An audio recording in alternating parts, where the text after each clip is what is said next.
Well, the good news is the Clean Air Act has actually saved a lot of lives. The bad news is that it prevents the EPA from saving more lives. The 1990 Clean Air Act legislation is going to actually extend the lifespan of a 30-year-old by almost a year. That comes from cutting pollution roughly in half. But if we cut pollution in 3/4, another half, then we'd add about 6 months to the life of an average 30-year-old. But the Clean Air Act prevents EPA from doing that. It doesn't work because air pollution is no longer a local problem, but the Act is based on the assumption that it is. Based upon that assumption, Congress tells the EPA to tell the states to regulate air pollution within that state to cut pollution within the state. The problem is that most of the pollution that kills people today comes from other states.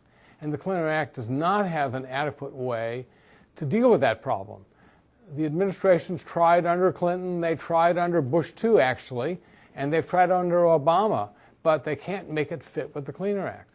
Now the question is, why does the Clean Air Act not provide an adequate solution to a national problem as opposed to a local problem? The reason is Congress wants to be able to say, we're cleaning up the air, but they want the blame for the cleanup, the blame for the burdens of the cleanup to fall on the states. So they rely upon the states. But it doesn't work to do it that way. What we need is a national rather than a state level approach to this problem. And that would require Congress to set up a program to reduce the emissions from these 3,000 big sources of fine particles. That, however, would require members of Congress not just to promise us cleaner air, but to take responsibility for the burdens. That's their job. Right. Well, I and 2 NYU professors, one was Dick Stewart, former chairman of the Environmental Defense Fund, the other was Katrina Wyman, realized that not only the Clean Air Act, but many other environmental statutes are sadly out of date. They're not really capable of dealing with today's environmental problems.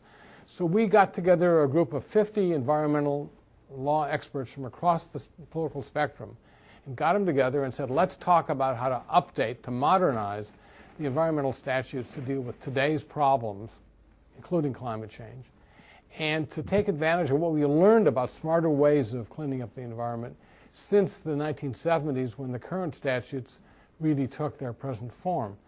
And we came up with a set of proposals to do just that. We went around Congress and talked to members of Congress about it. And Democrats, Republicans, they all said, this makes sense. We wish your ideas were in the environmental statutes now. But then they said, you know, we don't think it could get passed. And the reason is because the way things work now, all the failures to clean up the environment, all the extra costs, we could blame that on the agency. Whereas fixing this thing up is going to require us to make some hard choices. And you know, I'd like to do it, but these other members of Congress don't want to do it. That's what everybody said. So the fact that members of Congress are fleeing from responsibility for making hard choices means we get sicker.